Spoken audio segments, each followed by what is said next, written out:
Les êtres pourpres. Pour l'homme qui aime l'art pour l'art, dit Sherlock Holmes, en jetant de côté le Daily Telegraph dont il venait de lire les annonces, c'est souvent dans ces manifestations les moins importantes qu'il trouve le plus grand plaisir. Je suis heureux de constater, Watson, que vous avez fort bien saisi cette vérité, et dans ces récits de nos aventures que vous avez eu la bonté d'écrire, je dois même dire d'embellir, vous avez donné la prééminence moins aux causes célèbres et aux procès à sensation auxquels j'ai été mêlé, qu'à ces incidents banaux en eux-mêmes, mais faits pour exercer ces facultés de déduction et de synthèse logique dont j'ai fait une étude spéciale, et cependant, repartis-je en souriant, je ne crois pas que je sois tout à fait absous du crime de sensationnalisme qu'on a reproché à ces récits. Votre erreur, dit-il en prenant un charbon ardent avec les pincettes pour allumer la longue pipe de merisier, qui remplaçait généralement celle de terre, lorsqu'il était d'humeur plutôt combative que méditative, votre erreur a été d'avoir essayé de donner de la couleur et de la vie à chacun de ces récits, au lieu de vous borner à relater ce raisonnement serré de cause à effet qui en fait réellement le seul intérêt. Il me semble que je vous ai rendu pleine justice à ce sujet, répondis-je un peu froidement, car j'étais choqué par le sentiment de personnalité qui tenait une si large place dans le caractère singulier de mon ami. Non, ce n'est pas par égoïsme ou amour-propre, dit-il, répondant suivant son usage à mes pensées plutôt qu'à mes paroles, si je réclame pleine justice pour mon art, c'est parce que c'est chose impersonnelle, en dehors de moi-même. Les crimes sont communs, la logique est rare. C'est donc sur la logique plutôt que sur les crimes que vous devez appuyer. Vous avez abaissé au rang de simple conte ce qui aurait dû être une série de conférences. C'était par une froide matinée de printemps, et nous étions assis, après le déjeuner, de chaque côté de la cheminée où pétillait un feu clair. Un brouillard épais enveloppait les maisons aux couleurs sombres, et les fenêtres d'en face aperçues à travers ces jaunes vapeurs avaient l'air de taches noires et informes. Le gaz était allumé dans la pièce, il éclairait la nappe, et faisait briller la porcelaine et l'argenterie, car le couvert n'avait pas encore été enlevé. Sherlock Holmes, silencieux toute la matinée, était resté plongé dans la lecture des annonces de toute une série de journaux. Ayant enfin renoncé à ses recherches, il s'était laissé aller à son humeur plutôt chagrine, pour me sermonner sur mes erreurs littéraires. D'un autre côté, reprit-il après une pause pendant laquelle il avait vigoureusement aspiré sa longue pipe et contemplé le feu, on ne peut guère vous accuser de sensationnalisme, puisque parmi toutes ces causes dont vous avez bien voulu vous occuper, il y en a une bonne portion où il ne s'agit nullement de crime dans le sens légal du mot. La petite affaire dans laquelle j'ai tenté d'être utile au roi de Bohême, l'aventure singulière de Miss Sutherland, le problème relatif à l'homme à la lèvre retroussée, et l'incident de notre aristocratique célibataire, n'étaient pas du ressort de la loi. Mais pour éviter le sensationnel, je crains que vous ne soyez arrivé à côtoyer le banal, je vous l'accorde. Quant à la fin, je maintiens cependant que la manière de procéder était particulièrement originale et intéressante. Bah, mon cher ami, qu'importe au public, ce public qui ne sait rien observer, qui ne pourrait reconnaître un tisserand à ses dents, ni un compositeur à son pouce gauche, qu'importe au public les délicates nuances de l'analyse et de la déduction. Mais, en fait, si vous êtes banal, je ne puis vous en blâmer car le temps des grandes affaires est passé. L'homme, ou au moins l'homme criminel, a perdu toute hardiesse et toute originalité. Quant à mon métier, il semble dégénérer en une agence pour retrouver les crayons perdus, et donner des conseils aux jeunes filles qui sortent de pension. Me voici, je crois, arrivé au dernier degré. Cette lettre reçue ce matin semble être la limite extrême de l'avilissement, lisez plutôt. Il me jeta une lettre chiffonnée, elle venait de Montague Place, et était datée de la veille. Voici ce qu'elle contenait. Cher monsieur Holmes, je suis très désireuse de vous consulter au sujet d'une situation de gouvernante qui m'est offerte. J'irai vous voir à 10h30 demain, si cela ne vous dérange pas sincèrement à vous. Violet Hunter, connaissez-vous cette jeune personne? Demandai-je, absolument pas, il est 10h30, oui, et sûrement c'est elle qui vient de sonner, ce sera peut-être plus intéressant que vous ne pensez. Rappelez-vous l'affaire de l'escarboucle bleu, qui, de simple bluette, vous a conduit à une sérieuse investigation. Il en sera peut-être de même cette fois-ci, espérons-le. Mais nos doutes seront bientôt dissipés, car voici, je crois, la personne en question. En effet, la porte s'ouvrait à ce moment, donnant passage à une jeune fille. Elle était simplement mais convenablement habillée, son visage gai, animé, était couvert de taches de rousseur comme un œuf de pluvier, et ses allures dégagées révélaient une femme habituée à se tirer d'affaire toute seule. J'espère que vous m'excuserez de vous déranger, dit-elle à mon amie qui s'était levée pour la recevoir. Mais il m'arrive une étrange aventure, et n'ayant ni parents ni amis à consulter, j'ai pensé que vous seriez peut-être assez bon pour me donner un conseil. Asseyez-vous. Je vous prie, Miss Hunter. Je serai trop heureux de vous être utile. Je voyais que Holmes était favorablement impressionné par les manières et le langage de sa nouvelle cliente. Il la regarda de son œil investigateur, puis s'assit pour l'écouter, les paupières baissées, les doigts joints. « J'ai été gouvernante pendant 5 ans, dit-elle, dans la famille du colonel Spence Munro, mais il y a 2 mois le colonel fut envoyé à Halifax, dans la Nouvelle-Écosse, et comme il emmena ses enfants avec lui en Amérique, je me trouvais sans situation. Je mis des annonces dans les journaux, je répondis à celles qui pouvaient me convenir, mais sans succès aucun, si bien que mes faibles ressources commençant à s'épuiser, je ne savais réellement plus que devenir. Il y a dans le West End une agence du nom de Westaway qui a la spécialité de placer des gouvernantes, j'y allais chaque semaine dans l'espoir d'y trouver une situation. Westaway est le nom du fondateur de l'établissement, mais la directrice est une Miss Stoppé. Elle se tient dans son petit bureau, les dames qui cherchent un emploi attendent dans une antichambre et sont reçues par elle séparément. La demoiselle consulte ses registres en présence de chaque cliente pour voir si elle a une situation pouvant lui convenir. Lorsque j'allai à cette agence la semaine dernière, j'entrai à mon tour comme de coutume, et fus surprise de voir que Miss Stoppé n'était pas seule. Un homme prodigieusement gros avec un visage très avenant et un gros menton qui s'allongeait en plis jusque sur son cou, était assis à côté d'elle, une paire de lunettes sur le nez, regardant très attentivement les dames qui entraient. À mon arrivée, il sauta sur sa chaise, et s'adressant à Miss Stoppé, « Voilà l'affaire, dit-il, je ne pourrais rien demander de mieux. » « Parfait. Parfait. » Il paraissait tout à fait enthousiaste et se frottait les mains d'un air enchanté. Il paraissait si heureux que c'était plaisir de le regarder. « Vous cherchez une situation, mademoiselle ? » me demanda-t-il. « Oui, monsieur. »« Comme gouvernante, oui, monsieur, et quel appointement demandez-vous ? » ?»« Chez le colonel Spence Munro, d'où je sors, j'avais 100 francs par mois. »« Oh. C'est de l'exploitation !» s'écria-t-il en levant les mains, comme un homme indigné. « Comment peut-on offrir une somme aussi piteuse à une dame si charmante et si accomplie ? Mon savoir, monsieur, est peut-être moindre que vous ne l'imaginez, dis-je, un peu de français, un peu d'allemand, la musique, le dessin. »« s'écria-t-il, là n'est pas du tout la question. Il s'agit de savoir si, par vos manières, vous êtes vraiment une dame. Voilà tout. Sinon, vous ne pouvez vous occuper de l'éducation d'un enfant qui pourra quelque jour jouer un rôle considérable dans l'histoire de son pays. Si oui, comment un gentleman a-t-il pu vous faire accepter une somme aussi dérisoire ? Vos appointements chez moi, madame, seront, pour commencer, de 2500 francs par an. Vous pensez bien, monsieur Holmes, que, dans la situation où je me trouvais, une telle offre me parut invraisemblable. Le monsieur, ayant peut-être remarqué mon air d'incrédulité, ouvrit un portefeuille, et en tira un billet de banque. « C'est aussi mon habitude, dit-il en souriant de l'air le plus aimable, si bien que ses yeux disparaissaient au milieu des plis de sa grosse figure. C'est mon habitude d'avancer aux gouvernantes la moitié de leurs appointements pour parer aux petites dépenses de voyage et de trousseau. Je n'avais jamais rencontré un homme aussi aimable et aussi prévoyant. Comme je devais déjà de l'argent à mes fournisseurs, cette somme était providentielle. Cependant je me sentais en défiance et je n'osais m'engager sans être mieux renseigné. « Puis-je vous demander où vous habitez, monsieur ? » lui dis-je, au Hêtre Pourpre, dans le Hampshire, à 5 milles de Winchester. C'est un pays très agréable, chère mademoiselle, et la maison a un caractère antique qui lui donne un grand charme. Et mes fonctions, monsieur ? J'aimerais à les connaître, un enfant, un charmant petit lutin de 6 ans. Oh ! Si vous le voyez tuer des cancres là avec une pantoufle. Smack. Smack. Smack. En voilà 3 de détruits en un clin d'œil.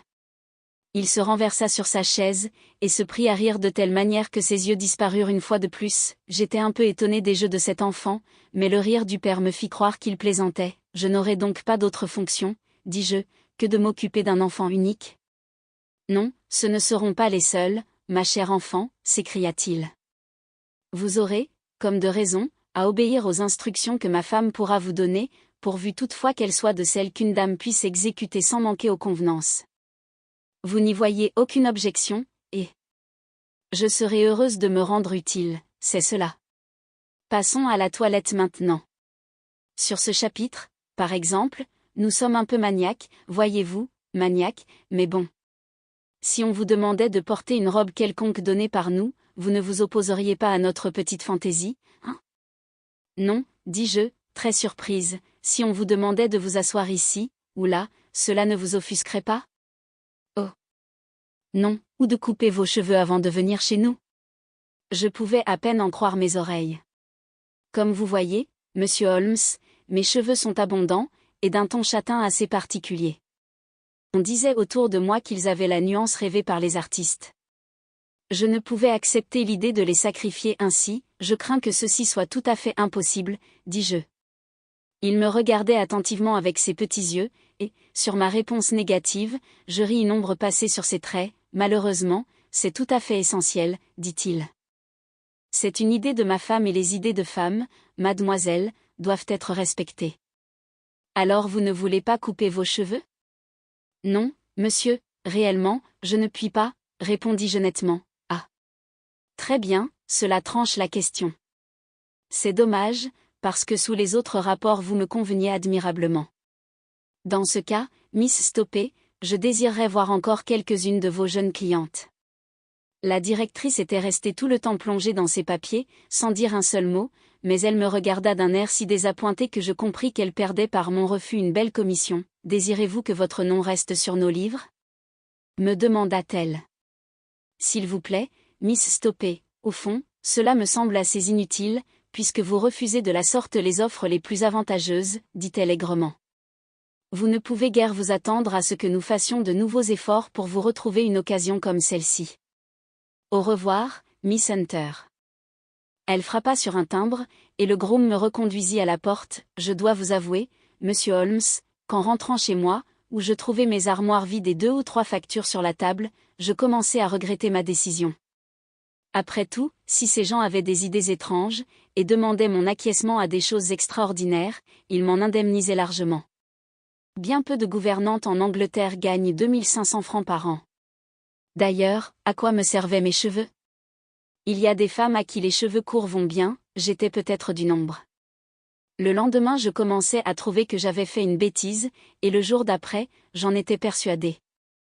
J'allais me décider à mettre ma fierté de côté et à retourner à l'agence pour voir si la situation était encore vacante, lorsque je reçus cette lettre du monsieur lui-même. Je vais vous la lire, les hêtres pourpres, près de Winchester. Chère mademoiselle Hunter, Miss Stoppé a bien voulu me donner votre adresse, et je viens vous demander si vous n'êtes pas revenu sur votre décision. Ma femme désire vivement que vous veniez chez nous, car elle a été très favorablement impressionnée par la description que je lui ai faite de vous. Nous sommes disposés à vous donner 750 francs par trimestre, c'est-à-dire 3000 francs par an pour vous dédommager des ennuis que pourraient vous causer nos fantaisies. Elles ne sont pas bien terribles, après tout. Ma femme aime une certaine nuance de bleu électrique, et voudrait que vous portiez, le matin dans la maison, une robe de cette couleur. Vous n'avez pas besoin cependant de vous l'acheter, car nous en avons une appartenant à ma fille Alice et qui vous irait, je crois, très bien.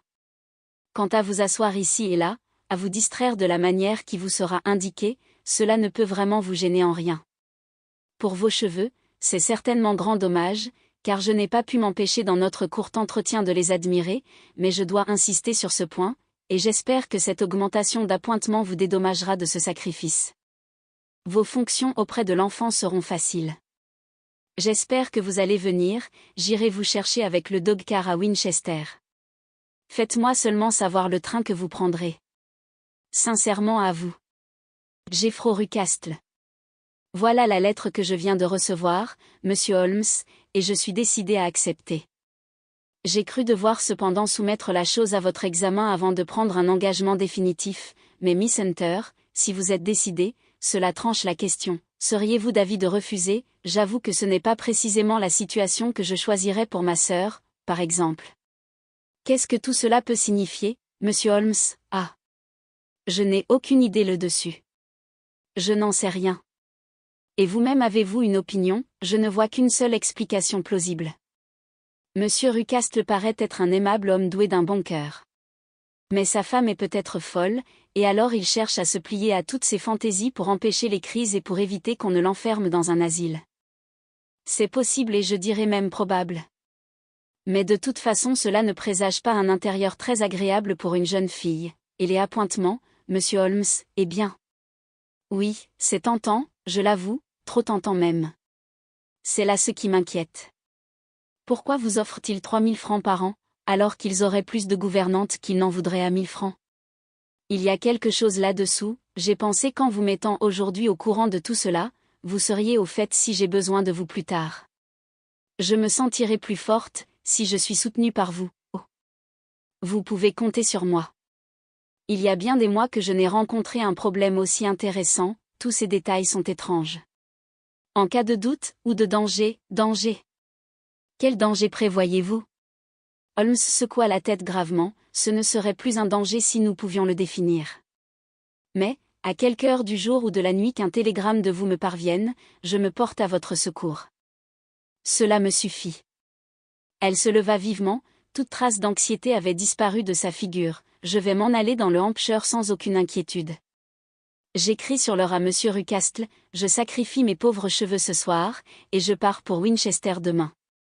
Après avoir adressé encore quelques remerciements à Holmes, elle nous dit adieu, et sortit d'un pas léger. Au moins, dis-je en l'entendant descendre l'escalier, me paraît-elle très capable de se conduire toute seule, et tant mieux pour elle, dit Holmes songeur. Je serais fort étonné si nous n'entendions pas parler d'elle sous peu. La prophétie de mon ami ne fut pas longue à se réaliser. Une quinzaine de jours s'étaient écoulés et pendant ce temps je m'étais surpris plus d'une fois à penser à cette femme et aux difficultés contre lesquelles elle avait peut-être à lutter seule. Les appointements extraordinaires qu'on lui donnait, les conditions si bizarres qu'on lui avait faites, tout dénotait des circonstances anormales, mais il m'était impossible de démêler s'il y avait la manie ou complot, et si l'homme était un philanthrope ou un scélérat. Quant à Holmes, il demeurait silencieux des heures entières, les sourcils froncés, l'air absorbé, refusant de me répondre si j'avais le malheur d'aborder le sujet qui m'intéressait. Des renseignements. Je demande des renseignements. S'écria-t-il avec impatience, je ne puis bâtir sans fondement. Et il terminait toujours en affirmant qu'il n'aurait jamais permis à une sœur d'accepter pareille situation. Le télégramme que nous attendions nous parvint dans la soirée au moment où j'allais me coucher et où Holmes se préparait à travailler toute la nuit pour résoudre un problème scientifique. Il était coutumier du fait, je le laissais souvent le soir penché sur une cornue, une éprouvette à la main, et je le retrouvais dans la même position le lendemain matin en venant déjeuner. Il déchira l'enveloppe jaune, parcourut le message, et me le jeta. Regardez donc les heures de train dans l'indicateur, dit-il, et il reprit son expérience de chimie. L'appel était bref et urgent. Veuillez vous trouver à l'hôtel du Cygne Noir, à Winchester, demain à midi. Je vous supplie de venir. Je perds la tête. Hunter, voulez-vous venir avec moi? Me demanda Holmes, je ne demande pas mieux, alors consultez l'indicateur, il y a un train à 9h30, qui arrive à Winchester à 11h30, cela fera juste notre affaire. Mieux vaut remettre à plus tard mon analyse de l'acétone, car nous aurons besoin d'être frais et dispos demain matin. À 11h, le lendemain, nous approchions de la vieille cité anglaise. Holmes avait commencé par s'absorber dans la lecture des journaux du matin, mais quand nous fûmes entrés dans le Hampshire, il les jeta et se mit à admirer le paysage. C'était une journée idéale de printemps, un ciel d'un bleu léger, tacheté de petits nuages blancs floconneux qui dérivaient de l'ouest à l'est. Le soleil brillait gaiement, mais il y avait dans l'air une pointe de fraîcheur qui pinçait et énervait. Par tout le pays, jusqu'aux collines arrondies des environs d'Aldershot, les petits toits rouges et gris des bâtiments de fermes émergeaient de la verdure pâle, à peine éclose. Est-ce assez frais et ravissant? M'écriai-je avec tout l'enthousiasme d'un homme échappé des brouillards de Baker Street. Mais Holmes secouait la tête gravement. Voyez-vous, Watson, c'est un des malheurs d'un cerveau conformé comme le mien, de ne pouvoir rien regarder sans le rapporter à ma spécialité. Vous voyez ces maisons dispersées et vous êtes frappé par leur pittoresque. Je les regarde, moi, et la seule pensée qui me vienne est celle de leur isolement et de l'impunité avec laquelle des crimes peuvent y être commis, grand Dieu! M'écriai-je. Qui peut parler de crimes dans ces vieilles demeures qui exhalent un charme indéfinissable, elles me remplissent toujours d'un certain effroi. C'est ma conviction, Watson, et elle est fondée sur l'expérience, que les recoins les plus noirs et les plus vils de Londres n'ont pas plus de péché sur la conscience que la campagne la plus souriante et la plus belle. Vous m'effrayez, et la raison en est évidente. La pression de l'opinion publique peut faire dans les villes ce que la loi seule est impuissante à obtenir. Il n'y a pas de ruelle si perdue soit-elle où le cri d'un enfant torturé, le bruit des coups donnés par un ivrogne n'excite la sympathie et l'indignation chez les voisins. En un clin d'œil la justice avec tout son appareil est sur pied, il suffit d'un signe pour la mettre en mouvement et amener le criminel sur le banc de l'accusé. Mais voyez ces maisons isolées dans leurs champs, habitées par des pauvres, qui ne savent rien de la loi. Pensez aux actes de cruauté infernale, aux crimes cachés qui peuvent s'y perpétrer lentement, sans que personne n'en sache rien. Si cette jeune fille qui nous appelle au secours avait habité Winchester, je n'aurais rien craint pour elle. Ce sont ces 5000 dans la campagne qui m'inquiètent. Cependant, il est certain qu'elle n'est pas personnellement menacée, non, si elle vient au-devant de nous à Winchester, c'est qu'elle peut au besoin s'échapper, c'est évident. Elle est libre, quel est alors ce mystère ? Avez-vous une donnée ? J'ai trouvé cette solution différente, chacune pouvant s'adapter aux faits que nous connaissons. Mais je ne pourrai être fixé que d'après de nouveaux renseignements, et nous saurons bientôt ce que Miss Hunter veut de nous. Le Cygne Noir est un hôtel renommé situé dans la rue Haute, tout près de la station. Nous y trouvâmes la jeune fille qui nous attendait. Elle avait retenu un salon particulier et avait fait servir le déjeuner. « Je suis si heureuse que vous soyez venu, s'écria-t-elle, c'est si aimable à vous. Je ne sais en vérité quel parti prendre. Vos conseils vont m'être précieux, dites-nous d'abord ce qui vous est arrivé, c'est par là que je commence et il faut que je sois brève, car j'ai promis à monsieur Rucastle d'être rentré avant 3 heures. Il m'a permis de venir en ville ce matin, mais il ne se doute guère de ce qui m'y amène. Procédons par ordre et commencez votre récit. Holmes étendit ses longues jambes devant le feu, et s'installa commodément pour écouter. Je dois avouer tout d'abord que je n'ai pas été maltraité par M et Madame Rucastle. C'est une justice à leur rendre. Mais je ne puis les comprendre, et leur attitude m'inquiète. Qu'est-ce que vous ne pouvez pas comprendre ? Les raisons de leur manière d'être. Voici les faits tels qu'ils se sont passés. Quand j'arrivai ici, monsieur Rucastle m'attendait à la gare et il m'emmena en dog-car au Hêtre Pourpre. C'est, comme il me l'avait dit, une maison très bien située, mais sans aucun style. Figurez-vous une grande bâtisse carrée, blanchie à la chaux, tachetée de loin en loin de grandes plaques verdâtres dues à l'humidité.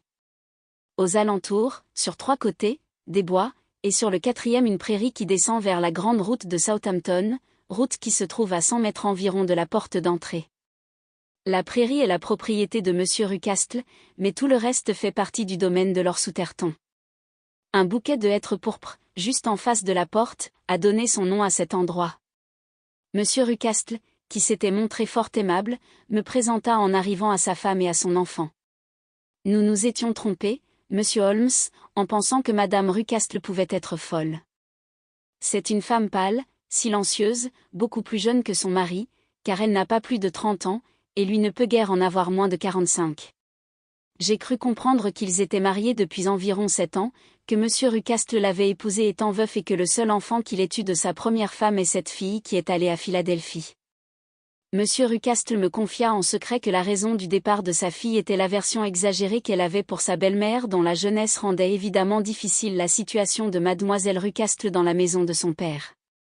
Madame Rucastle me parut incolore au moral aussi bien qu'au physique. Elle ne me fit aucune impression, ni bonne ni mauvaise. C'est un être sans caractère. On voit qu'elle est passionnément attachée à son mari et à son petit garçon. Ses yeux gris clairs vont constamment de l'un à l'autre pour voir ce dont ils peuvent avoir besoin, et le prévoir si possible. Lui, quoique brusque et bruyant, est bon pour elle à sa manière. En somme, ils paraissent faire bon ménage. Et cependant cette femme a un chagrin secret. Elle semble parfois absorbée, et son visage exprime la souffrance. Plus d'une fois, je l'ai surprise en larmes. J'ai cru quelquefois que c'étaient les dispositions de son fils qui l'attristaient, car je n'ai jamais vu de créature plus gâtée, ni douée de plus mauvais instincts. Cet enfant est petit pour son âge, mais il a une tête énorme et tout à fait disproportionnée. Sa vie se passe en alternative d'accès de rage et de bouderie sombre. Il n'a qu'un plaisir, celui de tourmenter les êtres plus faibles que lui, et il a un talent remarquable pour attraper les souris, les oiseaux et les insectes. Mais j'aime mieux, monsieur Holmes, ne pas parler de ce qui n'est du reste que peu mêlé à mon histoire, il me faut tous les détails, qu'il vous paraisse utile ou non, je vais tâcher de ne rien omettre d'important. Un des désagréments de cette maison, et le premier qui me frappa, est la mauvaise façon qu'ont les domestiques. Il n'y en a que deux, un ménage. Tollé, c'est le nom de l'homme, est un individu mal élevé, grossier, avec les cheveux et les favoris grisonnants, il sent toujours la boisson. 2 fois depuis que je suis là, je l'ai vu tout à fait ivre, et monsieur Rucastle n'a pas eu l'air de s'en apercevoir. Sa femme est très grande et très forte avec un visage rébarbatif, elle est aussi silencieuse que madame Rucastle mais beaucoup moins aimable. C'est un couple des plus déplaisants, qui me gêne peu du reste, car je passe presque tout mon temps dans la nurserie et dans ma chambre, 2 pièces mitoyennes qui sont situées dans un des angles de l'habitation. Les 2 premiers jours qui suivirent mon arrivée au hêtre pourpre, ma vie fut très calme. Le 3e jour, madame Rucastle descendit après le déjeuner et glissa quelques mots à l'oreille de son mari. « Oh.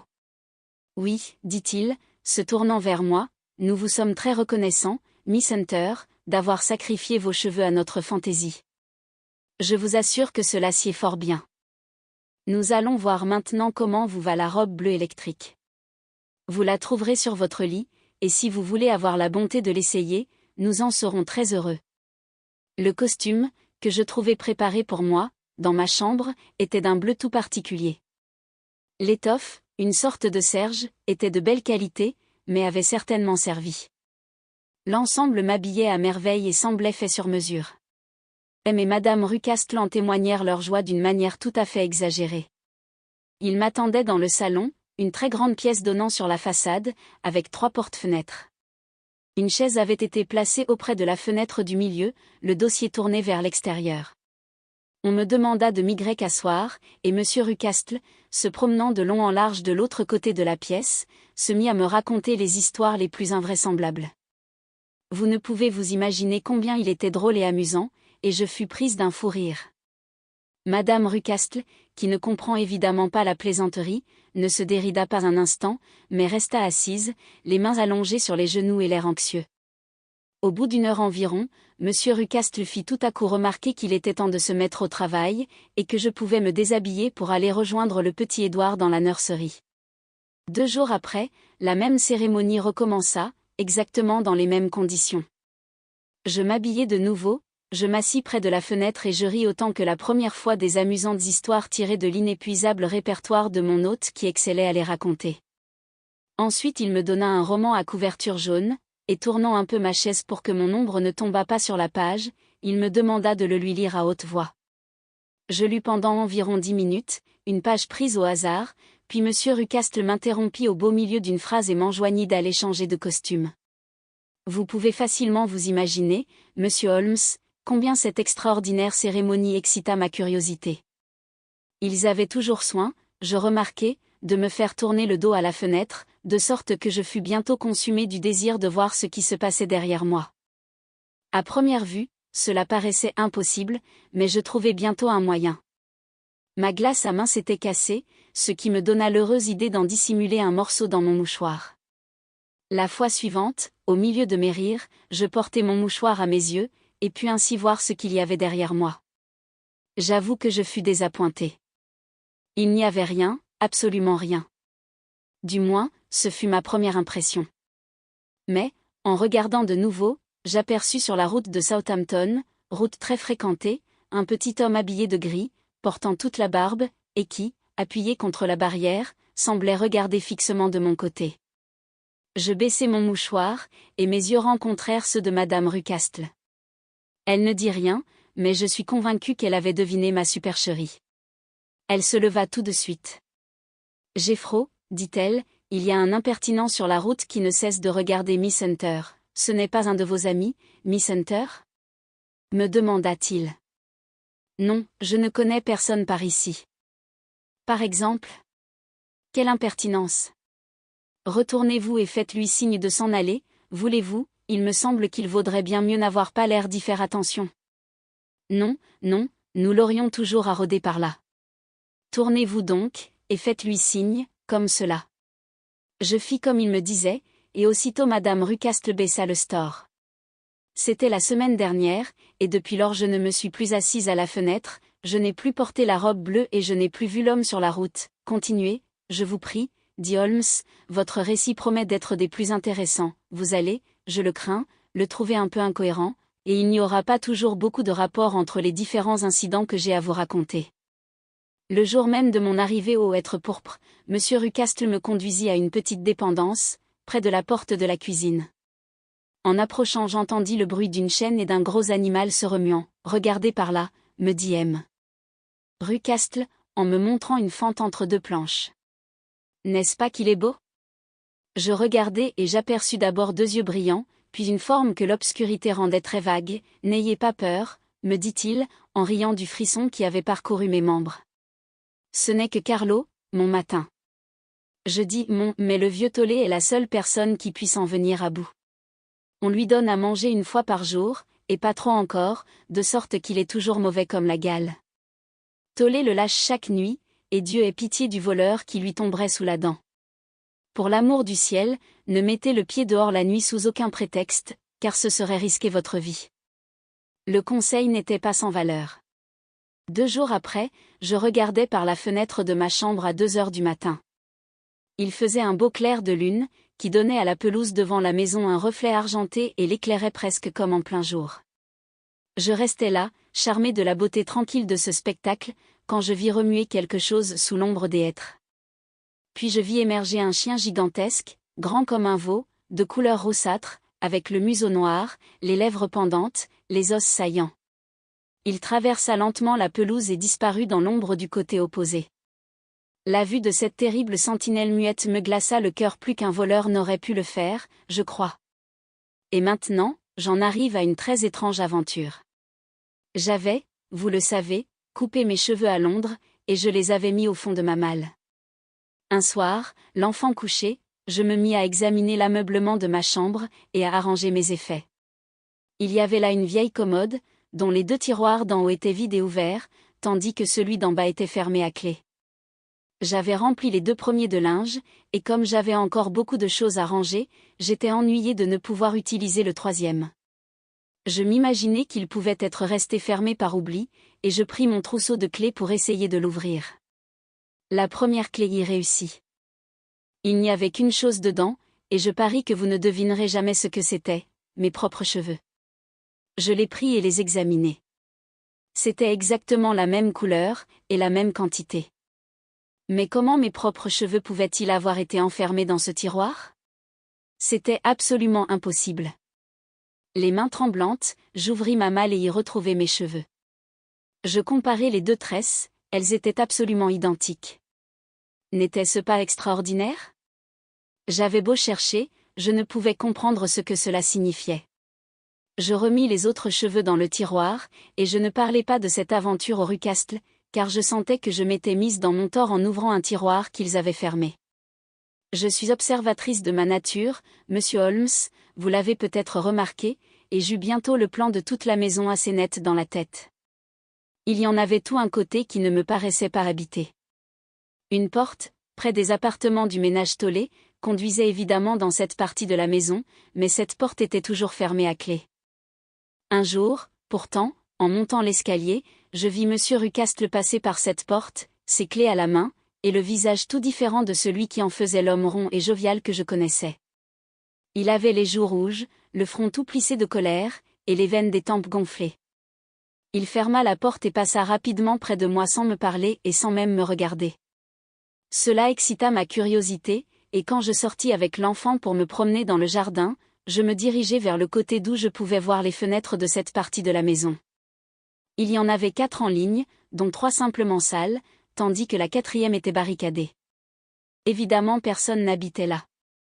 Comme je continuais à me promener en jetant un regard sur ces fenêtres, M. Rucastle survint, il avait repris son entrain habituel. « Ah, dit-il, ne me croyez pas impoli parce que j'ai passé à côté de vous sans vous parler, ma chère enfant. J'étais préoccupé par une affaire grave. Je l'assurai que je ne m'en étais pas formalisé.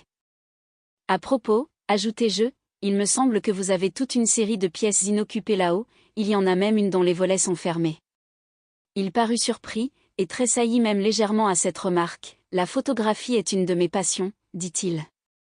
J'ai ma chambre noire là-haut. Mais, mon Dieu! Quelle observatrice vous faites! Qui l'aurait cru? Qui jamais l'aurait cru? Il parlait sur un ton plaisant, mais ses yeux ne plaisantaient pas. J'y lisais au contraire le soupçon et la contrariété. Alors, monsieur Holmes, du moment où je flairais un mystère, je n'eus plus qu'une idée, le découvrir. Ce n'était pas uniquement curiosité, quoique j'en ai ma part comme tant d'autres, c'était aussi un sentiment de devoir, le sentiment que si j'entrais là ce serait accomplir un bien. On parle de l'instinct des femmes, c'est peut-être cet instinct qui me guida. En tout cas, je l'avais, et je guettais soigneusement l'occasion de passer la porte défendue. Ce n'est qu'hier que cette occasion se présenta. Je dois vous dire que, en dehors de monsieur Rucastle, Tollé et sa femme pénètrent dans ces pièces inhabitées, je vis même l'homme y porter un gros sac de toile noire. Ces temps-ci, il buvait plus que jamais et hier soir il était tout à fait ivre. En montant, je trouvai la clé sur la porte, je suis persuadé que c'est lui qui l'Y avait laissé. M et madame Rucastle étaient tous deux en bas avec leur enfant, c'était donc une excellente occasion pour moi de satisfaire ma curiosité. Je tournai doucement la clé dans la serrure, j'ouvris la porte, et je me glissai dans les parages interdits. Je me trouvai dans un petit corridor sans tapis et dont les murs étaient blancs. Ce corridor tournait à angle droit, sur le retour, 3 portes, dont la première et la troisième étaient ouvertes sur des pièces vides, poussiéreuses et tristes, l'une à 2 fenêtres, l'autre à une seulement. Les carreaux des fenêtres étaient si sales qu'ils laissaient tout juste pénétrer la lumière. La porte du milieu était fermée et était assujettie par ce qui me sembla être une barre de lit en fer, attachée d'un côté par une grosse corde, et de l'autre par un cadenas. La porte elle-même était fermée à clé, mais la clé n'y était pas. Cette porte correspondait évidemment à la fenêtre barricadée que j'avais vue sur la façade, et cependant le rayon de lumière qui passait sous la porte indiquait que la chambre n'était pas obscure. Un vitrage dans le toit l'éclairait évidemment. Tandis que je regardais cette porte mystérieuse, me demandant quel secret elle pouvait cacher, j'entendis des bruits de pas dans la chambre, et sur les 3 filets de lumière qui filtraient sous la porte, je vis une ombre se mouvoir. Une terreur folle me prit à cette vue, monsieur Holmes, le courage me manqua soudainement et je m'enfuis en courant comme pour échapper à une main de fer qui eût cherché à saisir mes jupes. Je traversai le corridor, la porte, et tombai dans les bras de monsieur Rucastle, qui attendait de l'autre côté. « Ah, dit-il en souriant, c'était vous. Je l'ai pensé en voyant la porte ouverte. Oh! J'ai eu si peur. Dis-je, tout haletante, chère mademoiselle, vous n'imaginez pas combien sa voix était caressante et tendre, et qu'est-ce qui vous a donc tant effrayée? Mais sa voix était trop cajoleuse. Il exagérait. Cela me mit immédiatement sur mes gardes, j'ai eu la curiosité d'entrer dans l'aile inhabitée, lui répondis-je, mais tout y est si sombre, si solitaire, que la peur m'a prise et que je me suis sauvée en courant. Oh! Quel silence dans ce coin, c'est tout, dit-il en me regardant fixement. Mais que voulez-vous de plus, pourquoi pensez-vous que cette porte soit fermée à clé? Je ne sais pas du tout, c'est pour empêcher les gens qui n'ont rien à y faire d'y entrer. Comprenez-vous? Il souriait toujours de la manière la plus aimable, certainement, si j'avais su, eh bien? Vous savez maintenant. Et si jamais vous remettez les pieds ici, en un instant son sourire se changea en une contraction de colère et il me terrifia d'un regard diabolique, je vous donne en pâture au matin. J'étais si effrayée que je ne sais plus ce que j'ai fait. J'ai dû le quitter brusquement pour rentrer chez moi. Je ne me rappelle plus rien jusqu'au moment où je me suis retrouvée, toute tremblante, sur mon lit alors j'ai pensé à vous, monsieur Holmes. Je ne pouvais plus vivre là sans prendre conseil de quelqu'un. J'avais peur de la maison, de l'homme, de la femme, des domestiques, de l'enfant même. Ils me faisaient tous horreur. Il me semblait que votre présence sauverait tout. Évidemment j'aurais pu m'enfuir de la maison, mais ma curiosité était presque aussi forte que ma crainte. Je résolus de vous télégraphier. Je mis mon manteau, mon chapeau, j'allai au bureau du télégraphe qui est à peu près à un demi-mille de la maison, et en revenant je me sentais déjà soulagée d'un grand poids. Je fus cependant saisie d'une crainte horrible en approchant de la maison et en pensant que le chien était peut-être lâché, mais je me rappelai que Tollé était ivre-mort ce soir-là, qu'il n'avait pas dû songer à le mettre en liberté et que personne en dehors de lui n'avait pu le faire, tant la bête était féroce. Je rentrai sans incident, et passai la moitié de la nuit sans pouvoir dormir, dans ma joie de vous voir bientôt arriver. J'ai facilement obtenu la permission de venir à Winchester ce matin, mais il faut que je sois rentré à 3 heures, carême. et Madame Rucastle vont voir des amis et seront absents toute la soirée, de sorte qu'il faut que je sois auprès de l'enfant. Maintenant je vous ai exposé les faits, monsieur Holmes, et je serais bien heureuse d'en avoir l'explication, bien heureuse surtout de savoir ce que je dois faire. Nous avions, Holmes et moi, écouté toute cette histoire avec l'attention la plus soutenue. Mon ami se leva, se mit à arpenter la chambre, les mains dans les poches, le visage extrêmement préoccupé. « Tollé est-il toujours ivre » demanda-t-il. « Oui. J'ai entendu sa femme dire à Madame Rucastle qu'elle n'en pouvait rien tirer. Bien. Et les Rucastle sortent ce soir ? Oui. Y a-t-il une cave, avec une forte serrure ? Oui. Il me semble, Miss Hunter, que vous vous êtes comportée dans tout cela comme une femme intelligente et courageuse. Pourriez-vous faire encore quelque chose de plus ? Je ne vous en parlerai pas, si je ne vous considérais comme une femme exceptionnelle, j'essaierai. Qu'est-ce que c'est ? Nous arriverons au être pourpre, mon ami et moi, à 7 heures. Les Rucastle seront déjà partis, et Tollé sera, j'espère, toujours hors de combat. Il ne reste plus que sa femme pour donner l'alarme. Si vous pouvez l'envoyer chercher quelque chose à la cave, et la mettre sous clé, cela facilitera énormément notre besogne, je le ferai, parfait. Nous nous livrerons alors à un examen complet. Il n'y a qu'une explication possible. Vous avez été amené là pour jouer le rôle de quelqu'un et le véritable personnage est enfermé dans la chambre mystérieuse. C'est évident. Quant à la prisonnière, je ne doute pas que ce ne soit la fille de Monsieur Rucastle, Alice Rucastle, si j'ai bonne mémoire, qu'on disait être allée en Amérique. Vous avez été choisi, sans aucun doute, parce que vous lui ressemblez de taille, de tournure et de cheveux. Les siens avaient été coupés, probablement à la suite d'une maladie, et naturellement les vôtres devaient être sacrifiés aussi. Par un curieux hasard vous avez trouvé la tresse coupée. L'homme de la route est sûrement un de ses amis, probablement son fiancé, qui est trompé par la ressemblance et aussi par cette robe de la jeune fille dont on vous a revêtu. Il est persuadé par votre gaieté et votre attitude que Miss Rucastle est parfaitement heureuse et qu'elle ne désire plus qu'il lui fasse la cour. Le chien est lâché chaque nuit pour l'empêcher de communiquer avec elle. Tout cela est assez clair. Le point le plus sérieux de l'affaire est la nature de l'enfant, quel rapport cela peut-il avoir ? M'écriai-je, mon cher Watson, vous êtes médecin, et vous avez appris à découvrir les dispositions d'un enfant en étudiant ses parents. Ne voyez-vous pas que la réciproque est vraie ? J'ai souvent eu un premier indice sur le caractère d'un père en étudiant ses enfants. La nature de celui qui nous occupe est cruelle à un point anormal, il torture par pur amour de la cruauté, et soit qu'il tienne ce vice de son père, toujours souriant, ou de sa mère, c'est un triste présage pour la pauvre fille qui est entre leurs mains. Je suis sûr que vous avez raison, monsieur Holmes, s'écria notre cliente. Il me revient 1000 détails qui me prouvent que vous êtes tombé juste. Oh. Il n'y a pas un instant à perdre pour secourir cette pauvre créature, il faut de la circonspection, car nous avons affaire à un homme rusé. Nous ne pouvons rien entreprendre avant 7 heures. À ce moment-là, nous serons auprès de vous et le mystère sera vite éclairci. Fidèle à notre parole, il était 7 heures tapant quand nous arrivâmes au être pourpre, après avoir laissé notre voiture sur la route, dans une auberge.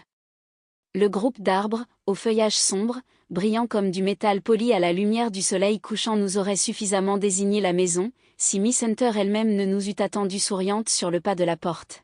« Avez-vous réussi ?» demanda Holmes. Au même moment, nous entendîmes un bruit survenant du sous-sol. « C'est Madame Tollé dans la cave, dit-elle. Son mari ronfle sur le paillasson de la cuisine. Voilà ses clés, ce sont les mêmes que celles de Monsieur Rucastle. Vous avez admirablement réussi, s'écria Holmes avec enthousiasme. Maintenant, montrez-nous le chemin, et nous connaîtrons bientôt cette sombre histoire. Nous montâmes l'escalier, nous ouvrîmes la porte, nous longeâmes le corridor, et nous nous trouvâmes en face de la barricade décrite par Miss Hunter. Holmes coupa la corde et enleva la barre transversale. Il essaya plusieurs clés dans la serrure, mais sans succès.